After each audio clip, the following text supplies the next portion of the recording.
If you can correctly guess what kind of candy that was, I'll heart and pin your comment. Anyways, we're here for another gojicenter video. Been a while since we've watched one of these, and he's now made his own marine hybrid now, so this should be fun. He remade the Indominus and the Indoraptor. Now he's making this. Yeah, so this will be fun. Yep. And based on the thumbnail, this seems to be some form of false killer whale with arms. Yeah, lovely. Thought he was gonna remake the Scorpius Rex next, but this will do. Watch him dunk on Goji guy in the middle of this. Anyways, I got nothing else for this intro, so we're gonna jump right into this and have a lot of fun. So yeah, let's go and do that now, shall we? So we're in the Bay of Bengal. Where's Bengal? You all are. Today on gojicenter, we're diving into the lore of our own growing menagerie of horrific hybrids. With corporate warfare ramping up in the same space Gestalt Corp brought us the Imperator and Mortalodon, another company will throw their name into the arena to bring forth a marine nightmare. Orion? Gojicenter presents the... That's what I was saying right here. Move out of the way for y'all, right there. Next chapter in a chronicle that might be coming to bookstores near you in the future as we creep into the deep and witness what one group is about to unleash into the open ocean.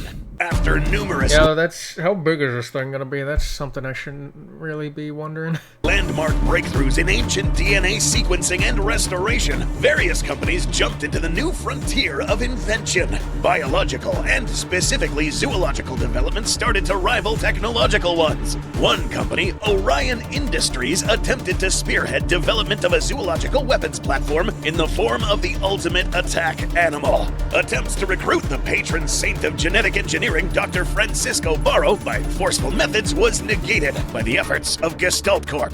Barro was shielded and recruited by Gestalt Corp themselves, leading to him spearheading development of the Mortalodon and Imperator projects that gobbled up multiple military contracts. But Orion will not secede from this hybrid war.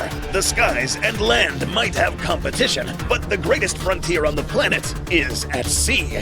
The mission to create the most adaptable and reliable living attack and reconnaissance weapon for the largest potential battlefield on the planet starts now. Well, the genome. They got land and sea. These guys, they got land and skies. These guys got 70% of the Earth, I guess.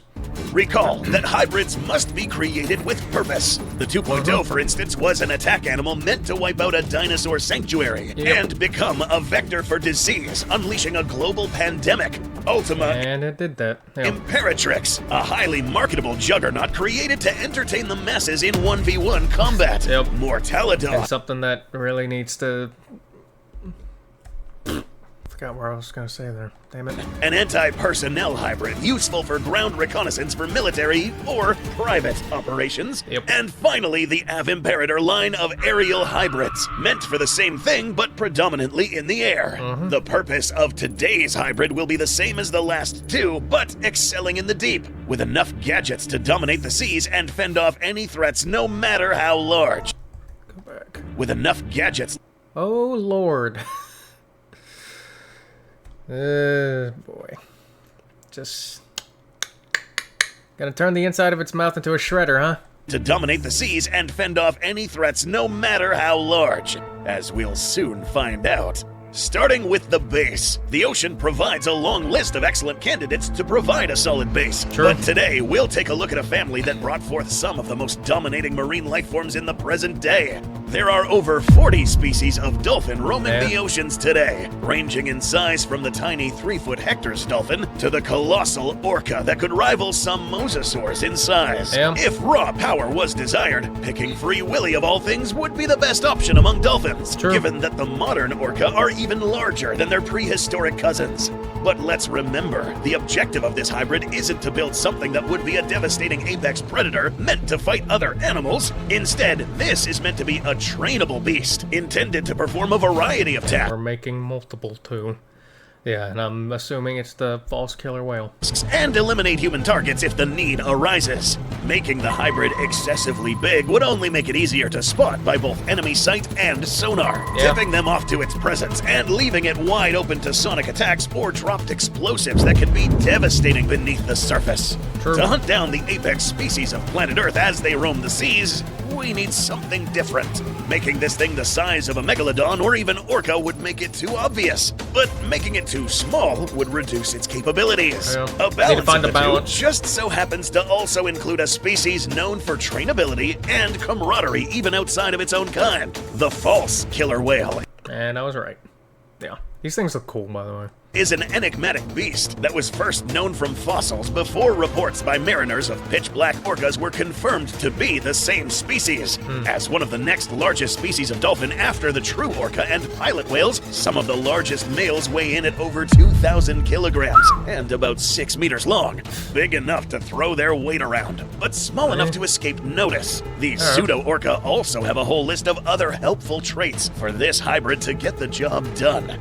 Growing up to full size at about 8 to 10 years of age, but living well into their 50s or 60s, the hybrid having a false killer whale for a genome will help it reach more workable size quicker, but also have a potentially very long lifespan to assist its human comrades and pass along valuable experience and knowledge to younger successors. False killer whales are also very adept in a wide variety of habitats, thriving in shallow seas, but also being quite capable of diving into the depths. With some of the better developed oxygen-storing adaptations in the bloodstream and organs, tolerance for high pressure, and a very well-developed sonar even among dolphins, false killer whales have been known to dive almost a kilometer straight down and hunt in pitch blackness. Useful for sneaking up on certain locations by staying out of sight, as well as letting the hybrid feed itself off a huge Absolutely demolish the submarine, aren't they? potential list of prey in shallow or deep water alike.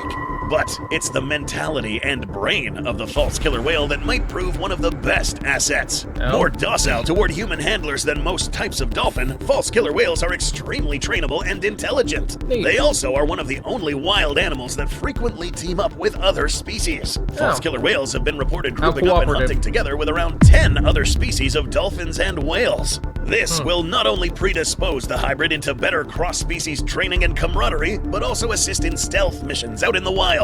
Able to group up with wild false killer whales, the hybrid would still look a lot like one if you only saw the top of its body, meaning it could blend in with the pod and easily be mistaken for just another dolphin by an observer. Meaning it could blend in with the pod. In the silhouette of this thing, I kept on thinking that this thing had like actual like legs to stand on land for a bit. Based on the silhouette alone. I figured that wasn't going to be on the case, but with the silhouette alone, it just kind of did a little bit, okay? Maybe I'm just stupid. I kind of am. Also, I just realized there's a... Hold on, is that... Yeah, that's a typo right there. That's a typo. Gojicenter. Gojicenter. Yeah. That's a typo right there. Or letter swap, whatever you want to call it, yeah. But, yeah, these guys aren't something that would be able to, walk on land, yeah. Be cool if you did somehow manage that, though. Like, had that, I don't know. Makes me think of, like, Ben 10 for some reason. I don't know. I don't know why. That or, like, an Ultra Link for Max Steel. Just take one of them and just link it up to a killer whale, and there you go. Easily or false killer whale, I guess, yeah. Mistaken for just another dolphin by an observer until it's too late. Congruency is the name of the game when it comes to making stable hybrids, and more toothy cetaceans have their own contributions to make. Cuvier's beaked whale is a gentle giant, but one with a fantastic ability. Dining on deep water squid, this species has the record for the longest and deepest dive of any known air-breathing animal. When one of them took a plunge almost 3 kilometers straight down, and other recorded dives have lasted over 2 hours. How will today's new hybrid benefit? Some of the internal anatomy, such as adaptations in the blood and organs like the kidney and spleen for storing more oxygen, can prove extremely useful to the hybrid. Even just a portion of the Cuvier's potential would allow the hybrid to dive far further than most predators and sensors can go, letting it evade threats in the ocean, as well as stealth into favorable positions much easier by hiding in the depths. Despite not having any teeth, this animal's contribution will be allocated in the internals of this hybrid to allow this creature creature to perform these feats. In terms of teeth, however, we'll have to bring back a terror from the long past. Meet Zygophyseter. Is that an what? Zygophyseter. Alright, it's got one hell of a jaw right there. This is one I haven't seen. Just really pokes out, huh? Orca and great white would be terrified of if it swam our seas today. Resembling a bottlenose dolphin from hell. Bro, that noggin right there. I don't want to take a hammer to it. This was actually one of the macro-predatory sperm whales. That's the intrusive thoughts talking to me right there. Just take a hammer to it. Same family the giant Liviaton belonged to. Roughly the size of an orca. Sorry, what did he call it? In the same family the giant Liviaton belonged to. Liviathan? Liviathan. We're calling it Liviathan. It's not Leviathan? Okay. Roughly the size of an orca, the main contribution from this beast would be the head. Oversized by cetacean standards, this species has a very unique chomp. Instead of teeth that just grasp, hold, and crush like most predatory whales, this genus could employ a unique shearing bite that could dismember smaller targets or gouge chunks out of bigger animals. Neat. And with teeth proportionally larger than most marine reptiles and the orca, this would be overkill for dispatching human divers, but necessary for defending itself when it inevitably has to punch above its weight class, like with orcas or other hybrids it might run into at sea. Sperm whales, or also referred to as cachalots, also have the doubled up protection of very dense blubber, but also extremely thick skin. Some of the thickest and toughest of any animal, with some sections and large individuals having a hide. Don't these things like fight? Don't these things fight like colossal squids all the time? Or am I thinking of a different whale? I swear these are the things that do that. Well, I forgot where I was talking about right now because I had to take a call real quick. Over a foot thick, even when toned. Looking at that out of context. Yeah. Down for the hybrid at this size, it would still make its hide far tougher than most dolphins or marine reptiles of similar size, and make it extremely resilient against both bullets and enemy predators. Even if Zygophyseter lacked this feature, its relation to the modern sperm whale means a very small amount of the real-life Moby Dick's genome could be added in without messing with the congruency of the hybrid to help toughen up the hide. The cachalots also have one last killer app that both the modern species and or Zygophyseter can add on. The melon is an organ that helps amplify and focus sonar clicks in communication used by most toothed whales, meaning... The melon? And do tell what part of this is known as the melon. What is the melon? Where and what is the melon? Modern species and or Zygophyseter can add on. The melon is an organ that helps amplify and focus sonar clicks in communication used by most toothed whales, meaning everything from dolphins to beluga to porpoises to sperm whales have this. Uniquely in sperm whales, though, a special wax found within the distinct spermaceti organ adjacent to the melon helps to further amplify and focus this sound. The hybrid could employ this both to better communicate with each other and their human handlers at long range, and it could be trained to focus the sound into a sonic version of a flashbang. It was once thought sperm whales used this to stun prey. This technique would be very effective on squid, but to potential enemies... there it is, there's a squid. Hybrids using sound-sensitive cetaceans in the mix, or the vulnerable human divers, on the other hand. This would be a case of the hybrid being trained and learning to use its tools completely uniquely to how the base species does. Sound travels faster and with more force underwater than in air, and blowing out or damaging the eardrums of enemies under the waves is a very real possibility. This whale is the last of the cetaceans in our hybrid. The next wave of contributors will bring in some very strange but also very... Classify. Okay, we got 5 more contributors to this. Alright. Thought we were done there, but guess not. Have like what looks like some form of mosasaur right here. A turtle. Maybe an archelon. Maybe an ichthyosaur right there. That seems like some prehistoric dolphin. And that just looks like a shark and a squid. Yeah. And I don't know what classified is, but when I squint my eyes, it looks kind of like in the shape of an otter. But what do I know? We'll find out. Very innovative abilities. Starting us off, the mosasaur. mosasaur. There it is. Yep. Mosasaur, specifically Tilosaur. Yeah. What it says right here. Yeah. Tylosaurus enters the genome to influence Tylosaur, whatever. parts of the jaw and hind limbs, supplying the hybrid with additional cutting surfaces on the teeth, the capability of regenerating lost or worn teeth in a way more agreeable than the shark method, reinforcing the tip of the snout in congruency with the beaked whale and false killer whale to help with a ramming attack, and enlarging the hind limbs into a second set of flippers. Tylosaurus also brings its forked tongue and Jacobson's organ embedded in the roof of the mouth, allowing the hybrid to chemically test the water for tracking and detection purposes. And to make the hybrid That thing just to chemically test the water for tracking and detection purposes. And shooting its tongue to make out. the hybrid more cost-effective to make more of it, some monitor lizards and relatives can employ meiosis parthenogenesis. Unlike the apomictic parthenogenesis seen in some other hybrids that produce exact copies of the mother, this method produces offspring genetically distinct from the mother and can be tweaked to produce sons as well. And this dynamic can merge back with the whale template to make a ready-to-use social unit. Male-toothed whales like false killers and orca work as lieutenants to their matriarch mothers, meaning a matriarch hybrid can become a natural leader to her sons and make training easier. If Tylosaurus lacked this trait, the very closely related monitor lizard genes like those of the Komodo dragon can be spliced in replacement, with very little impact on the hybrid and with congruency, minimizing the chance of side effects.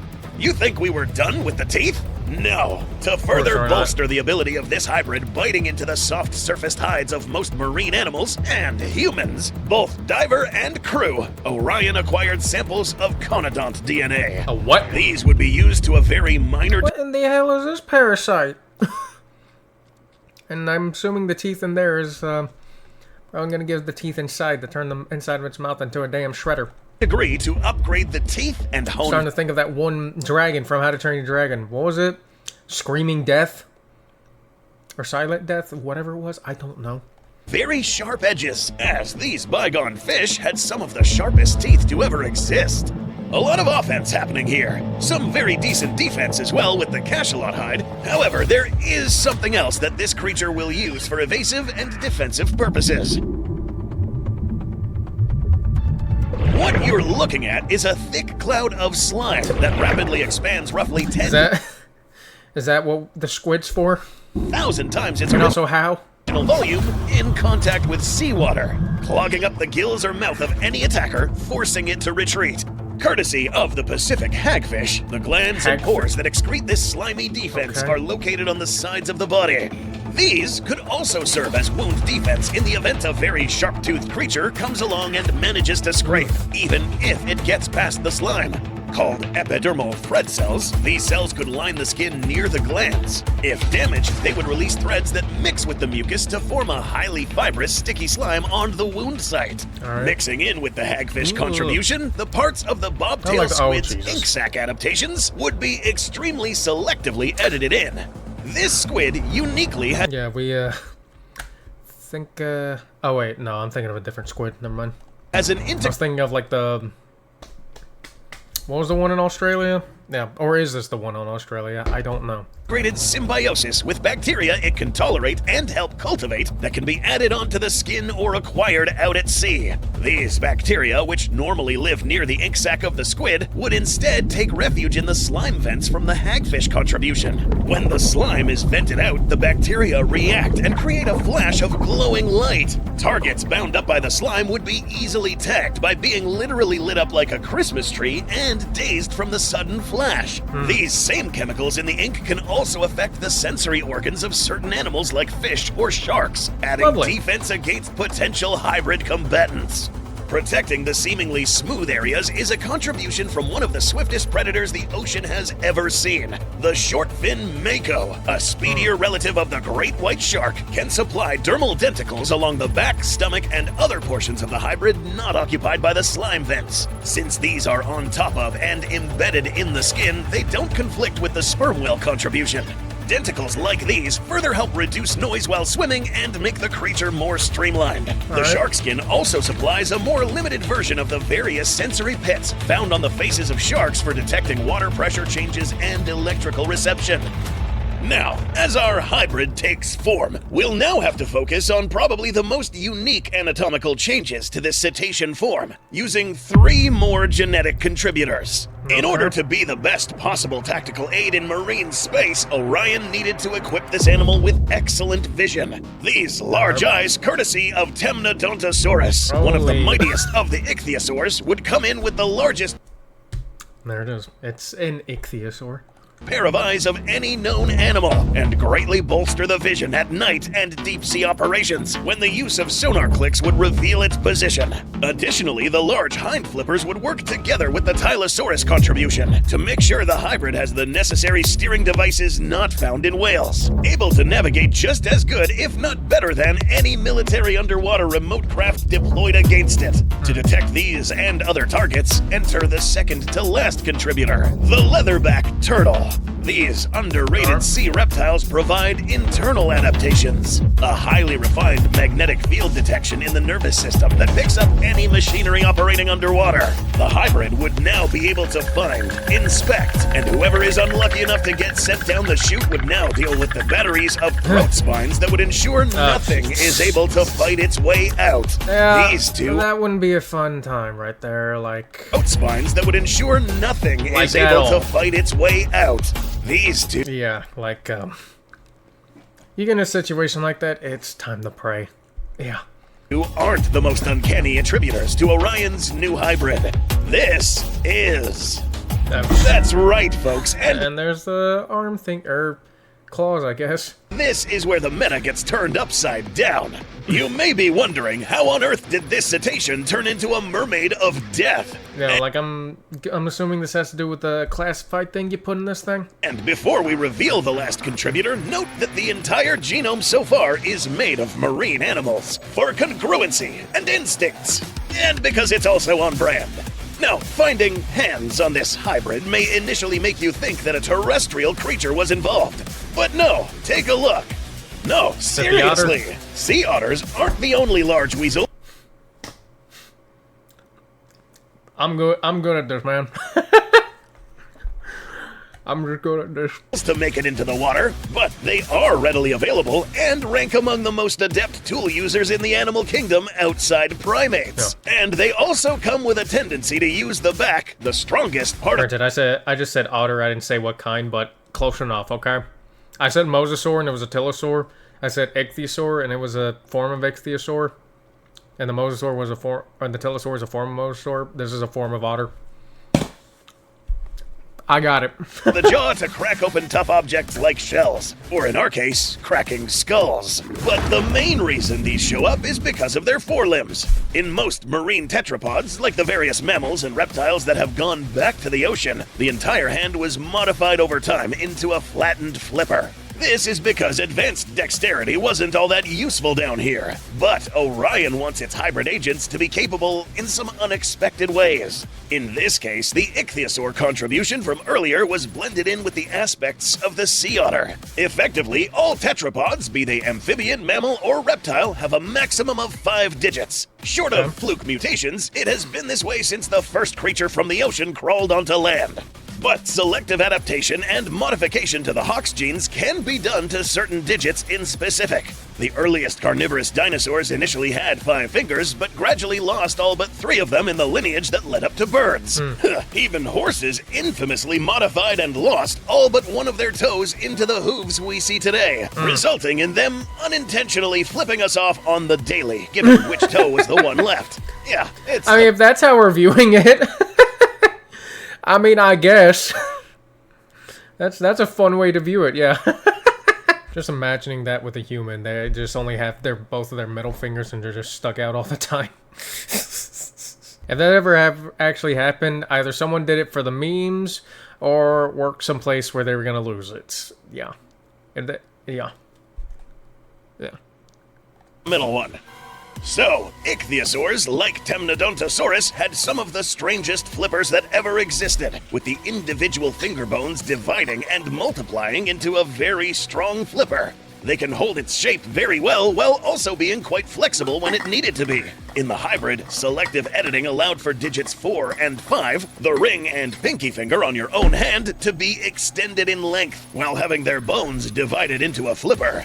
This freed up digits 1 through 3, which are the thumb, index, and middle finger on your own hand. You're looking at right now, hearing us say this. The end result is this, a hand and a flipper on the same surface. Right. The influence from the otter also extends into making the shoulder joint and upper arm more flexible and larger, offering up an extended range of motion to help carry and manipulate objects, or grab onto something, or someone to pull them under. This sacrifices some speed and maneuvering, but the extra hind flippers on the feet help make up for the difference. It's not about being the absolute fastest or best in all categories, but excelling in the ones Orion wants. Now resembling a mermaid of death, and answering the question, what if you gave an orca hands? Here is the end result. Yeah. Sirena Venatrix. Or close to giving it hands, yeah. And yeah, that's what the name of it was, because I saw it in the community post, yeah. Sirena Venatrix, yeah. The Siren Huntress, measuring at 6.5 to 7 meters in length, weighing 3 metric tons. Is that what it sounds like? I'm sorry, how many times you get this guy to watch The Predator while growing up? Measuring at 6.5 to 7 meters in length, weighing 3 metric tons. Then again, it is a predator, so I guess it just makes sense. That's just on brand. Fine-tuned blend of ocean predators past and present, able to work closely with human handlers for years at a time, the Huntress earns its name with specially trained and conditioned matriarchs leading pods of their sons that function like strike teams. Different members can be trained for different tasks, ranging from sabotage, ferrying or protecting swimmers or divers, fending off marine attackers, planting devices, tracking ships and submarines, or doing that dispatching themselves, whether it's divers in the water, rival predators, or rogue hybrids with nature or granted weapons, or pulling a ship or target below the waves with a successful climb or lunge. An elite pod of the Sirens could approach a location under the cover of joining a group of dolphin or false killer whale, obscuring their moments even if spotted at the surface. Then, after diving hundreds, perhaps over 1,000 meters down to avoid any further detection, the group can swiftly move into position. The targets, rival nation fleets, pirating vessels, or more wouldn't know what hit them by the time the explosives were put in place. Fully autonomous in the field if necessary, they can hunt and forage for themselves in both shallow water and depths with competence. And when threats a single one can't fight off, comrades can quickly come to its aid, or they can rapidly descend or ascend the water column to get out of range of their attacker. Chemical defenses also can keep the operatives alive in the field longer should they have to engage the enemy. Tough hides help negate bullets fired into the water. Denticles make grasping the hybrid painful and tricky in equal parts. Yeah, so, not something you want to deal with when, in aquatic warfare, I guess.